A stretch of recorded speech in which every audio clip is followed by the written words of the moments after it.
마태복음 14장 1절부터 36절까지.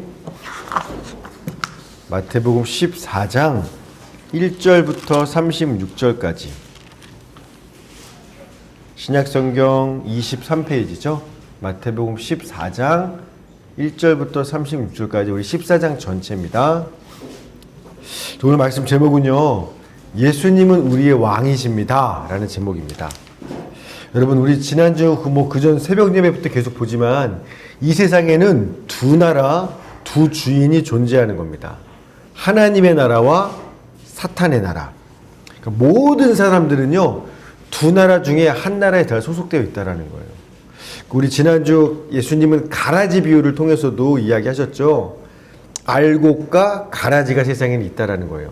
그러니까 알곡 같은 하나님의 나라 백성들이 있는 반면에 가라지와 같은 마귀의 자녀들이 세상에 함께 살아가는 겁니다. 그래서 이 마귀에게 속한 악한 자녀들이 알곡 같은 하나님의 자녀들 우리들을 핍박하고 괴롭히고 착취하는 그런 일들이 세상에서는 늘 일어나고 있어요.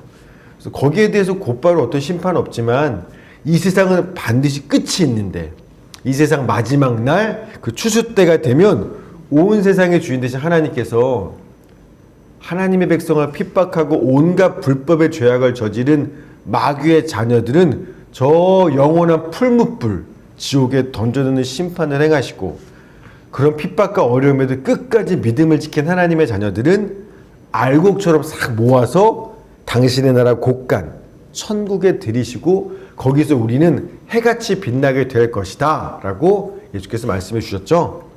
그 마태복음은요, 이 마태는 이 두 나라와 두 나라의 주인, 즉 나라의 왕들이 얼마나 어떻게 다른지를 우리 오늘 14장을 통해서도 다시 한번 둘을 비교해서 보여주는데, 두 사건을 통해서 두 나라와 두 왕이 얼마나 다른지를 보여줘요. 어떤 사건이냐면 세례 요한이 목 잘려 죽는 사건과 오병이어 기적 사건, 이 두 사건을 이어서 보여주면서 이 두 나라가 얼마나 다른지를 보여주는 겁니다. 우리 14장 1절입니다. 14장 1절 시작. 그때 분봉한 헤롯이 예수의 소문을 듣고 2절까지요. 2절까지 시작. 그 시민들에게 이르되 이는 세례 요한이라. 그가 죽은 자 가운데서 살아났으니 그러므로 이런 능력이 그 속에서 역사하시는도다 하더라. 아멘. 자, 예수님께서 주로 막 기적과 능력을 행하시던 사역하는 지역이 갈릴리라는 지역인데, 이 갈릴리 지역을 통치하던 분봉왕이 있어요. 이 분봉왕이라는 건 이 4분의 1을 다스리는, 그러니까 전체가 아니라 4분의 1을 다스리는 왕이라는 뜻인데, 누구냐면 예수님을 죽이려고 했던 헤롯 대왕의 아들 중에 하나인 헤롯 안티파스가 통치하던 지역이 갈릴리예요. 그래서 당연히 내가 갈릴리 지역의 왕이니까 내 지역에 예수라는 사람이 어마어마한 능력을 행한다는 소식을 소문을 들어요. 그러고서 이 헤롯 왕이 뭐라고 얘기하냐면, 이거 아마 죽은 세례 요한이 예수라는 인물로 부활했나 보다. 예수 안에 죽은 세례 요한의 능력이 역사하나 보다 라고 자기 신하들한테 그 헤롯 왕이 이야기하는 겁니다. 헤롯 왕이 왜 이런 말을 하냐면 자기가 그 세례 요한을 감옥에 가두고 죽여버렸거든요. 그러니까 그런 것 때문에 두려운 거죠. 자, 우리 14장 3절 4절 시작. 전에 헤롯이 그 동생 빌립의 아내 헤로디아 일로 요한을 잡아 결박하여 옥에 가두었으니, 이는 요한이 헤롯에게 말하되 당신이 그 여자를 차지하는 것이 옳지 않다 하였습니다. 아멘. 이 헤롯 왕이 어떤 일을 했냐면 자기의 이복 동생, 그러니까 다른 배다른 동생 빌립의 아내 헤로디아가 이뻐서 그 여자를 자기 아내로 취했어요. 말도 안 되는 거죠. 그러자 이 세례 요한이 왕이시여, 그런 나쁜 일 하면 됩니까? 지금 죄진 거예요? 라고 왕의 죄를 책망했기 때문에 헤롯 왕이 듣기 싫고 열받아서 야, 세례 요한 감옥에 가둬 버려. 요한 잡아다가 감옥에 가둔 겁니다. 이 헤롯 왕은요, 자기의 죄가 드러나니까 원래는 뭐 해야 돼요? 죄가 드러나면? 자, 내 죄가 드러나서 뭐 해야 돼요? 회개해야죠. 회개하는 게 아니라 막 수치감과 화가 나서 누가 내 잘못을 드러내는 거야? 그 요한을 잡아 가두었는데 사실은 감옥에 가두는 게 아니라 죽이고 싶었어요. 다시는 그딴 말 하지 못하게. 여러분도 누가 여러분 욕하면 어때요? 때리고 싶죠. 이거 하고 싶죠. 똑같아요. 감히 니까짓 게 왕을 욕했어? 죽이고 싶었는데 못 죽였어요. 왜냐하면 유대인들이 세례 요한을 하나님이 보낸 선지자, 심지어 어떤 유대인들은요, 메시아 아닐까 세례 요한이? 이렇게까지 생각하니까 그런 요한을 잡아 죽여버리면 유대인들이 반란이 일어날 거예요. 그게 걱정스러워서 죽이지는 못하고 감옥에만 가둔 겁니다. 14장 5절 시작. 헤롯이 요한을 죽이려 하되 무리가 그를 선지자로 여김으로 그들을 두려워하더니. 아멘. 자, 그렇게 해서 요한은 감옥에 갇혀 있는데 어느 날 이 헤롯 왕의 생일날입니다. 생일이니까 큰 잔치가 벌어졌는데 이 잔치에서 한 가지 사건이 일어나게 되는 거예요. 자, 6절, 7절, 8절 시작. 마침 헤롯의 생일이 되어 헤로디아의 딸이 연석 가운데서 춤을 추어 헤롯을 기쁘게 하니 헤롯이 맹세로 그에게 무엇이든지 달라는 대로 주겠다고 약속하거늘 그가 제 어머니의 시킴을 듣고 이르되 세례 요한의 머리를 소반에 얹어 여기서 내게 주소서 하니. 아멘. 헤로디아의 딸 살로메라는 아이인데 이 살로메가 아빠 생일잔치 때 열심히 춤을 추고 헤롯 왕이 기분 좋았어요. 아우 잘 지내. 너무 좋아서 살로메 딸 뭐 원하는 거 있어? 뭐든 줄게. 그러자 이 딸이 엄마 헤로디한테 가요. 엄마 왕이 뭐든 준다는데 뭐 달라고 할까요? 그래? 그러면 저 감옥에 있는 세례 요한의 머리를 잘라서 쟁반에 담아다가 지금 이 잔치자리 여기서 달라고 요구해. 참 기막힌 잔치죠. 잔치를 하면 기쁜데 기뻐서 하는 일이 아무 죄 없는 사람의 목을 잘라다가 그 잔치상에 갖고 오라는 겁니다. 그것도 하나님 나라 백성인 선지자의 머리를 갖고 오라는 거예요. 헤롯 왕은요 요한을 죽이는 게 걱정스러웠죠. 뭔 일 날지 모르니까 요한을 죽이는. 그런데 그 왕의 그 신하들 앞에서 딸아 내가 뭐든 줄게 말한 게 있잖아요. 그러니까 자기 체면 때문에 안 죽일 수도 없고 죽일 수도 없고 에이 죽이지 뭐. 그래서 명령해요. 부하시켜서 야 감옥 가서 요한의 머리 잡아다가 우리 딸한테 줘 라고 시키는 겁니다. 우리 9절 10절 11절 시작. 왕이 근심하나 자기가 맹세한 것과 그 함께 앉은 사람들 때문에 주라 명하고 사람을 보내어 옥에서 요한의 목을 베어 그 머리를 소반에 얹어서 그 소녀에게 주니 그가 자기 어머니에게로 가져가니라. 아멘. 여러분 사탄이 왕으로 다스리는 그런 나라, 그 나라의 왕, 그 나라 사람들이 모여 사는 잔치가 어떤 곳인지를 이 사건으로 보여주는 거예요. 이 나라의 왕은요 죄가 드러나면 회개하는 게 아니라 누가 내 욕했어? 누가 내 욕한 거야?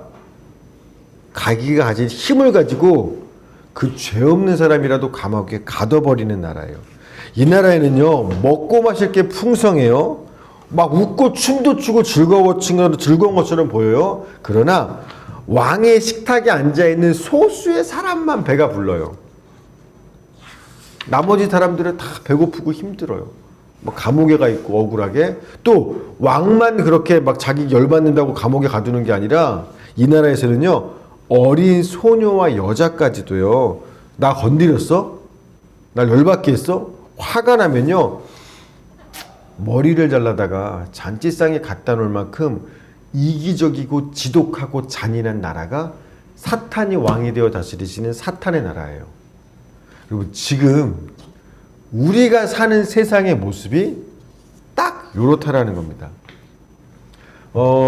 뉴스 보면 알죠. 여러분 정치인들이요 힘이 있죠. 마치 왕과 같은 힘 있는 정치인들이요 자기 죄가 드러나면 어떻게 해요? 인정하고 회개하나요? 그렇지 않아요. 자기가 가진 그 힘을 가지고 막 분노하면서 누가 나 욕했어? 누가 내 비리를 건드렸어? 그 힘을 가지고 자기 죄를 덮기 위해서 힘없는 자들을 감옥에 가두기도 하고 자살하게 만들기도 하고 죽이기도 하는 거예요. 먹고 마시고 춤추고 막 여행 다니고 SSN에 막 사는 게 행복한 것처럼 잔치하듯이 막 자랑하죠. 그러나 사람들은 행복하지 않아요. 막 다 이기적이고 지독해요. 심지어 어린아이들, 어린 여자들 초등학생 애까지도 지독하게 자기밖에 몰라. 이기적이어서 나 건드렸어? 기분 나빴어? 친구들을 욕하고 때리고 심한 상해를 입히면서도 별로 죄책감이 없어요. 자기가 무슨 짓을 했는지 몰라요. 그런 잔인한 세상이 지금 우리가 사는 이 세상이에요. 그렇다면 이 세상에 지금 임금이 누구라는 거예요? 사탄이라는 거예요. 사탄이 다스리는 나라의 모습이 딱 그랬거든요. 여러분 글로리? 더 글로리? 맞아요? 글로리라는 뭐 드라마가 인기라죠. 이게 학교 폭력 이야기라면서요. 인기 있다는 얘기는 많은 사람들이 공감한다는 겁니다. 아무 이유 없이 10대 학생들이에요. 막 다 큰 어린들 조직 폭력배 어른 아니에요. 어린 학생들이 그냥 이유 없이 옆에 애들을 괴롭히면서 재밌어. 다른 사람 아픈 게. 정말 잔인한 세상. 그런 게 드라마로 인기 있고요. 여러분 정치인. 뉴스 보면 얼마 전에 우리나라 국가수사본부장도 임명됐다가 그 아들이 학교 폭력 때문에 잘리죠. 연예인, 운동선수 등 어린 학창 시절에 다른 사람들을 괴롭히고 비난하고 욕하고 막 짓밟고 재미삼아 했던 그 학교 폭력으로 말미암아 그냥 인생이 무너지기 시작하죠. 이게 바로요 사탄이 왕이 되어 통치하는 나라의 모습이 딱 요와 같다라는 거예요. 우리가 사는 세상이 그래서 누가 왕이냐면 사람들이 지잘난 맛에 사는 것 같지만 아니 사실은 사탄이 다스리는 나라예요. 성경이 그걸 보여주고 있는 겁니다. 혹 이렇게 막 자기 죄가 드러나서 인생이 망가지는 사람도 있지만 걔 중에는요 힘 있고 돈 있고 운 좋아서 엄청난 나쁜 짓을 많이 했어요. 죄를과 불법을 저질렀어요. 그런데도 아무 심판받지 않고 잘 먹고 잘 사는 사람들이 많은 것처럼 보여요. 그러나 예수님 말씀하셨죠. 계속 그럴 건 아니라고.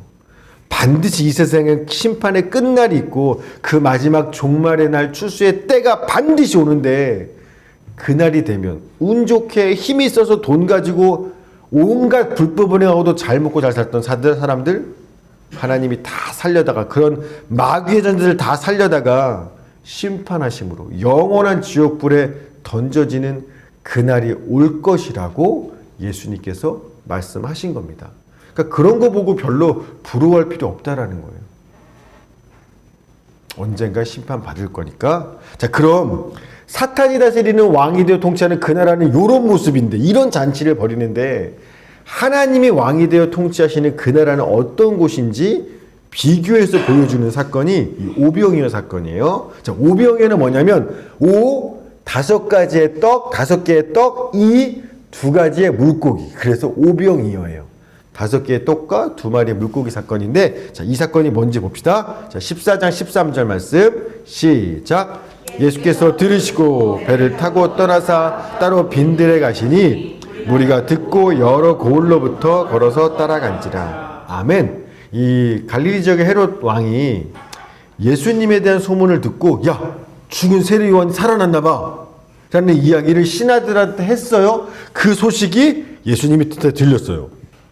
그러자 예수님이 곧바로 배를 타고 떠나세요. 아마 헤롯 안티파스가 통치하는 지역이 갈릴리거든요. 그 갈릴리 지역을 벗어나서 바로 옆 동네가 헤롯 빌립, 헤롯 대왕의 다른 아들이 통치하는 지역인데 그 옆 동네로 가셨을 거예요. 왜냐하면 이 헤롯 안티파스가 예수님 보고 싶어 했거든. 그 소문을 들었으니까 예수가 누구야? 죽은 세례 요한이 살아났다는데 어떤 놈이야? 잡고 싶기도 했을 거고. 그러니까 예수님이 그 소문을 듣고 헤롯 안티파스가 통치하는 갈릴리를 떠나서 다른 지역, 다른 왕이 통치하는 옆 동네로 떠나신 겁니다. 그 지역이 어디냐면 벳세다라는 곳인데 그 벳세다라는 곳에 어떤 빈 들, 목사님은 가봤어요. 밑에는 갈릴리 호수가 보이고 쫙 초장이 펼쳐져 있는 그 빈들로 가셨어요. 그러자 많은 무리들이 예수님을 따라서 그 빈들로 나오는 겁니다. 그런데 이 예수님이 자기를 따라오는 그 수많은 사람들을 보면서 그 백성들이랑 어떤 마음을 갖고 계셨는데 이 마음이요. 자기 백성을 바라보던 세롯 왕의 마음과 다른 마음이에요. 보세요. 자, 14장 14절 시작. 예수께서 나오사 큰 무리를 보시고 불쌍히 여기사 그 중에 있는 병자를 고쳐주시니라. 아멘. 여러분 아까 헤롯 왕은요, 그 나라의 왕은 자기 백성인 세례 요한을 향해서 분노하고 감옥에 가두고 나중에 목 잘라 죽여버리기까지 하죠. 그런데 이 예수님, 이 나라의 왕 예수님은요, 자기를 따르는 무리를 어떻게 해요? 분노하는 게 아니라 불쌍히 보시고, 우리 지난 시간에 주일날 봤던 스플랑크니조마이, 그냥 아니 불쌍하다가 아닌 거예요.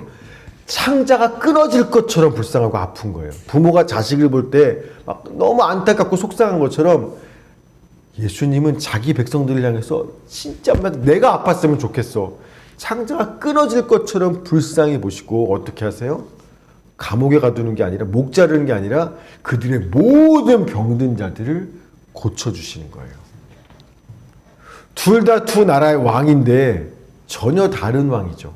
헤롯 왕과 예수님. 왕이 다르니까 그 나라는 전혀 다른 나라예요. 그렇게 하루 종일 예수님은요, 그 병든 자들, 자기 백성들을 불쌍히 여기면서 고쳐주시다 보니까 어느새 해가 지기 시작하고, 그러자 제자들이 예수님한테 이야기하는 겁니다. 14장 15절 시작. 저녁이 되매 제자들이 나와 이르되 이곳은 빈들이요 때도 이미 저물었으니 무리를 보내어 마을에 들어가 먹을 것을 사 먹게 하소서. 아멘. 빈들이라 먹을 게 없어요. 또 급하게 예수님 따라오니라 도시락 싸온 것도 아니고. 그러자 예수님, 제자들이 예수님, 이제 사람들 저 마을로 들어가서 베세다든 가버나움이든 가서 밥 먹으라 그러세요. 하루 종일 우리도 굶었고 쟤네도 굶었잖아요. 그러자 예수님이 제자들한테 충격적인 말을 하십니다. 우리 16절 시작. 예수께서 이르시되 갈 것 없다. 너희가 먹을 것을 주라. 이게 원문대로 하면 갈 것 없다가 아니라 그들이 갈 필요 없다라는 거예요. 왜? 너네가 먹을 거 주면 되잖아. 에? 이 무리가 몇 명이냐면 여자와 어린아이 외에 성인 남자만 5천 명이에요. 그러니 20살 이상 남자만 5천 명이면 여자와 어린아이들까지 하면 최소한 10,000명은 넘어요. 근데 제자들은 예수님이 12명의 제자들한테 야야야야, 너네가 이 10,000명이 넘는 사람들 다 저녁 식사 대접해. 어이가 없죠. 지금 제자들이 가지고 있는 전부가 뭐냐면 오병이어예요. 자, 14장 17절 시작. 여기 우리에게 있는 것은 떡 5개와 물고기 2마리 뿐이니이다. 아멘. 떡 5개, 물고기는 이만한 물고기 아니에요. 멸치 얘기하는 거예요. 멸치. 마른 멸치 2마리가 다예요. 이 마태복음에 없지만 요한에 의하면 한 소년이 갖고 있던 도시락이야. 소년이 자기 먹을 거 떡 5개랑 멸치 2마리 들고 온 거예요. 그런데 그거 가지고 이 10,000명이 넘는 사람들한테 저녁 식사를 대접하라는 겁니다. 말도 안 되죠. 그러자 예수님께서, 제자들이 당황스러워요. 에? 예수님께서 제자들한테 야, 그거 갖고 와. 있는 거 갖고 와. 오병이 갖고 와. 라고 이야기하고 그 무리들한테는 너희는 각자 자리에 앉아. 자, 그리고서 뭔가 하시는 거예요. 자, 14장 18절 시작. 이르시되 그것을 내게 가져오라 하시고 무리를 명하여 잔디 위에 앉히시고 떡 5개와 물고기 2마리를 가지사 하늘을 우러러 축사하시고 떡을 떼어 제자들에게 주심에 제자들이 무리에게 주니. 아멘. 그 오병이어를 가지고 하나님께 기도하세요. 하늘을 보면서. 자, 그리고 나서 제자들 와봐. 자, 가져가. 그러면 제자들은 그거 받아가지고 막 그 10,000명의 사람들한테 갖다가 나눠주고 다시 오면 또 예수님 앞에 이만큼 있어. 또 받아다가 나눠주고 이거를 계속 왔다 갔다 하는 겁니다. 그래서 그 10,000명의 사람들이 다 배 부르게 먹은 거예요. 그리고 남은 게 12바구니나 남은 거예요. 자, 20절 21절 시작. 다 배불리 먹고 남은 조각을 12바구니에 차게 거두었으며 먹은 사람은 여자와 어린이 외에 5,000명이나 되었더라. 아멘. 그러니까 막 무리무리 지어서 먹었을 거 아니에요. 근데 이제 더 못 먹겠어요. 그 남은 것들을 모았더니 12바구니가 되었다라는 거예요. 여러분, 사탄이 왕으로 다스리는 나라에서는요, 왕의 식탁에 앉아있던 소수의 사람들만 잔치하고 배 터지게 먹는 나라예요. 나머지 대부분의 백성들은요, 굶주리고 아무 죄 없이 감옥 가고 억울한 죽임을 당하는 나라였어요. 그러나 예수님께서 이 땅에 가져오신 하나님의 나라는 달라요. 왕이 힘으로 백성들을 착취하는 게 아니라 그 백성들을 자기 창자가 끊어질 만큼 아파하고 불쌍히 여기고 왕이 자기가 가진 힘을 가지고 병자들을 고쳐주는 나라가 예수님이 왕이 되어 다스리신 나라예요. 벌써 다르죠. 그 나라에서는요, 백성들이 가지고 있는 건 오병이요, 떡 5개랑 멸치 2마리밖에 없을 만큼 그렇게 가난하고 무능해요. 그러나 여자와 어린아이들까지 포함해서 하여튼 예수님께 나온 모든 사람들이 다 배 터지게 먹고도 남는 그런 풍성한 잔치가 벌어지는 나라가 예수님이 왕이 되어 다스리신 나라예요. 사탄의 나라에서는요, 어린 소녀 하나가 요한 머리 잘라주세요. 이렇게 말도 안 될 만큼 끔찍하고 잔인한 나라예요. 돈만 벌 수 있다면 사람 하나쯤 그냥 이런 거 얼마든지 쉬운 게 사탄이 다스리신 나라예요. 그러나 하나님의 나라에서는요, 어린 소년이 자기가 가진 전부를 주님과 다른 사람들을 위해서 아낌없이 내어놓는 자비와 사랑이 넘치는 나라가 예수님이 다스리는 하나님의 나라예요. 즉 하나님의 나라에서는요, 병들고 굶주리고 가난한 자들이 예수님으로 말미암아 치유를 받고 배가 부르고 충만한 생명과 영원한 안식을 누리는 나라가 하나님의 나라인 겁니다. 그래서 예수님께서 첫 설교했던 백성들의 첫 설교가 뭐예요? 가난한 자는 복이 있나니 천국이 너희 것이다. 어떻게 해요? 가난한 사람이 어떻게 천국을 누려요? 그런 영원한 안식을 어떻게 누려요? 예수 그리스도께 나아옴으로 말미암아. 아무리 가난해도 예수님을 따라 나아오기만 하면 천국을 소유하게 되는 게 그게 하나님의 나라인 겁니다. 우리는요, 이 오병의 이 사건을 보면서 우와, 완전 신기하다. 그거 가지고 어떻게 10,000명을 먹였지? 우린 그냥 신기하죠. 그러나 당시 유대인들은 예수님이 행한 이 기적을 보면서 곧바로 성경의 한 장면과 말씀이 떠올랐어요. 출애굽했던 이스라엘 백성들이 광야에서 먹을 것이 없었을 때 어떻게 했어요? 하나님이 하늘에서 만나를 내려서 다 배 터지게 먹게 하셨죠. 모든 백성들을. 이 일을 행했던 사람이 모세인데 그 모세가 마지막에 남긴 한 성경의 예언 말씀이 이 장면과 광야에서 만나 먹었던 장면과 모세가 남긴 예언 말씀이 이스라엘 백성들은 곧바로 떠올랐어요. 예수님을 보면서. 자, 어떤 말씀이냐면 신명기 18장 15절 모세가 한 이야기입니다. 너의 하나님 여호와께서 너희 가운데 너의 형제들 중에서 너희를 위하여 나와 같은 선지자 하나를 일으키시리니 너희는 그의 말을 들을지니라. 요 말씀이 떠오른 겁니다. 즉 예수님께서 빈들 광야에서 수천 명의 사람들을 배불리 먹인 사건을 경험한 사람들은요, 딱 알았어요. 이 예수님이 누군지. 예수님 누구예요? 모세가 얘기했던 나와 같은 선지자 하나. 아, 그 선지자가 바로 예수님이셨구나 라는 걸 단번에 아는 겁니다. 그래서 마태복음에는 안 나와요. 그러나 요한복음에 보면 이 오병의 기적, 이 광야, 이 빈들 아무것도 없는 빈들에서 배 터지게 먹게 막 하늘에서 만나 내리듯이 그런 기적을 베푼 예수님을 향해서 뭐라고 말하냐면 사람들이요, 이는 참으로 오기로 한 그 선지자 아니냐, 모세가 얘한테 그분 아니시냐라고 이 외치면서 곧바로 예수님께 달려들어서 왕이시여, 예수를 왕으로 삼으려고 달려든 겁니다. 그러자 예수님께서 그 분위기를 보고서 안 되겠다. 12명의 제자들을 즉시야, 너네 빨리 배 타고 건너가. 얼른 배 타고 떠나 보내시고 당신은 그 10,000명의 무리들을 다 흩어지고 본인은 몰래 도망가셔서 산 위에 올라가서 기도하시는 거예요. 자, 마태복음 14장 22, 23절 시작. 예수께서 즉시 제자들을 재촉하사 자기가 무리를 보내는 동안에 배를 타고 앞서 건너편으로 가게 하시고 무리를 보내신 후에 기도하러 따로 산에 올라가시니 저물매 거기에 혼자 계시더니. 여러분, 예수님은요, 하나님 나라의 왕이 맞아요. 백성들 말이 맞아요. 왕은 맞아요. 그러나 무리들이 원하는 왕은 어떤 왕이냐면 우리 병 다 고쳐주고 배고픈 거 없이 맨날 복 주고 내가 원하는 소원을 다 이루어주는 그런 왕을 원했어요. 그런데 예수님은 그런 왕은 아니세요. 예수님이 진짜 주고 싶은 떡은 이 보리떡이 아니라 자기의 살과 피를 백성들한테 진짜 양식으로 나눠주셔서 그들이 이 땅에서 잘 먹고 잘 사는 거 말고 죄와 사망에서 구원받아 영원히 하나님의 나라에서 사는 백성 되게 하는 거, 이 구원을 베푸고 싶은 게 그런 왕이신 거예요, 예수님은. 근데 백성들은 그걸 이해 못해요.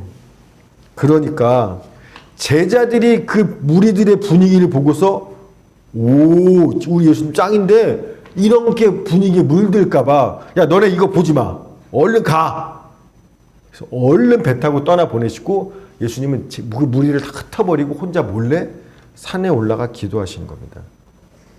자, 그런데 배를 타고 가던 제자들이요, 풍랑을 만나서 막 난리가 났어요. 막 바다 한가운데 더 갈 수도 없고 갈 수도 없고 막 풍랑 때문에 죽으려고 그러는 겁니다. 자, 그런데 예수님께서 한밤중에 그 무리를 걸어서 바다 한가운데 있는 제자들한테 오시는 거예요. 자, 14장 24, 25절 시작. 배가 이미 육지에서 술이나 떠나서 바람이 거스름으로 물결로 말미암아 고난을 당하더라. 밤 사경에 예수께서 바다 위로 걸어서 제자들에게 오시니. 아멘. 막 제자들이 뭐 유령이다 난리가 나고 막 그러죠. 근데 어쨌든 예수님께서 바다 위를 걸어서, 지금 제자들이 얼마나 나가냐면 한 4km 나간 거예요. 노을 저어서. 근데 그걸 걸어서 그 풍랑 치는 바다를, 예수님 바다 걸어서 배 위에 딱 올라가시자마자 그 풍랑의 바람이 唰 잔잔해져요. 그러고 나서 제자들이 예수님의 발 앞에 엎드려서 놀라운 고백을 하는 겁니다. 우리 32절 33절 시작. 배에 함께 오름에 바람이 그치는지라. 배에 있는 사람들이 예수께 절하며 이르되 진실로 하나님의 아들이로소이다 하더라. 아멘. 이때 예수님 나이가요, 많아봐야 32이에요. 젊은 청년이죠. 그 젊은 청년인 예수 앞에 그 12명의 제자들이 곧바로 엎드려 절을 하고서는 당신은 그냥 하나님의 아들입니다. 여러분, 그 빈들 광야에서 일어난 오병이어의 기적은 구약시대 광야의 만나 사건이 다시 재현된 거고요. 예수께서 무리를 걸어서 오셔서 제자들을 풍랑치는 바다를 지나서 건너편으로 인도하신 것은 구약시대 하나님께서 모세를 통해서 홍해 바다를 가르셔서 자기 백성을 안전하게 길 건너로 인도하신 사건을 재현한 겁니다. 즉 무슨 얘기냐면 하나님께서 구약시대는 모세를 통해서 이스라엘 백성들을 구원하신 것과 같이 이제는 당신의 아들 예수님을 통해서 자기 백성을 구원하시고 새로운 하나님의 나라 백성을 창조하시는 사건을 이게 보여주고 있는 겁니다. 즉 예수님은 우리를 그냥 하나님의 선지자와 어떤 신기한 사람이 아니라 예수님은 누구냐면 마치 모세와 같이 우리를 죄와 이 사탄의 세상에서부터 구원할 메시아요, 하나님이 다스리시는 그 나라의 백성으로 인도할 그 메시아 구원자, 우리의 왕이 맞다라는 겁니다. 어제도 신천지 다니시는 집사님들이 목사님한테 전화를 했어요. 만나자고 지난주부터 맨날 전화합니다. 그런데 이분들은 누가 메시아예요? 사람. 예수님이 아니라 이만이라는 사람이 우리를 구원할 메시아라고 믿어요. 우리의 왕은 이만이라는 거예요. 또 하나님의 교회라는 이단은 누구를 메시아로 믿어요? 예수님이 아니에요. 안상홍이라는 사람이, 또는 장길자라는 어떤 여자분이 메시아, 우리를 구원할, 우리에게 진정한 안식과 쉼을 줄 메시아라고 믿어요. 그러나 누가 우리를 구원할 메시아고 왕이세요? 이만희도 아니에요. 오직 예수님만이 우리를 구원할 메시아요, 왕이시라는 것들을 성경이 분명하게 말씀하고 있다라는 겁니다. 아멘? 아멘. 예수님은 자기 혼자, 여러분, 이만이나 이런 사람들은요, 내가 메시아다! 그냥 지가 얘기하는 거예요. 그러나 예수님은요, 말로만 내가 메시아고 왕이라고 이야기하시는 게 아니라 능력으로. 수만 명의 사람이 됐든, 바다가 됐든, 주님은 먹이시고, 바다를 위를 걸어오시고 잠잠케 하시는 능력으로서 내가 진짜 하나님의 아들이요, 너희를 구원할 메시아요, 하나님 나라의 왕이라는 것들을 증명하신 겁니다. 여러분이 예수 믿는 건 아예 그냥 교회 다니는 거 아니에요. 진짜 여러분 왕을 잘 선택하신 겁니다. 사랑하는 여러분, 우리는 날마다 두 나라, 두 왕 가운데 나는 누구를 섬기고 순종하며 살 것인가 선택해야 되는 거예요. 오늘 새벽에도 여러분들은 선택해야 됐죠. 예수님을 예배하러 올 건가? 잘 건가? 날마다 우린 이 선택을 해요. 예수님의 말씀대로 살 건가? 그냥 세상 사는 대로 살 건가? 어느 나라 백성으로 살 건가? 날마다 선택해야 하는데 오늘 여러분들은 예수님을 선택하면 이 새벽에 나왔잖아요. 여러분 잘한 거예요. 오늘 새벽만이 아니라 살아가는 매 순간마다 예수님을 나의 왕과 주인으로 삼고 그 말씀에 순종하는 삶을 살아야 합니다. 그러면 우리가 비록 병들었고 가난하고 배운 것도 없고 무능해서 할 수 있는 것도 없고 아무것도 기대할 수 없는 여러분이 빈들 광야 한가운데 있다 할지라도 그곳에서 우리를 불쌍히 여기시고 우리를 구원하시고 고치시는 그런 전능하신 왕 하나님께서 그분의 임재와 역사를 우리 가운데 행하실 테니까 그런 은혜들을 누리는 우리 모두가 되기를 주의 이름으로 축원합니다. 아멘. 하나님 감사합니다. 오늘도 누가 진짜 세상을 구원한 왕이신지 말로만이 아니라 능력으로 증명하신 예수님을 봅니다. 우리가 예수님을 나의 주님과 왕으로 믿게 된 것은 어쩌다 보니 재수 좋은 우연이 아니라 정말로 세상의 왕 맞는 그 하나님의 아들 된 예수님을 선택한 건 정말 최고의 선택입니다.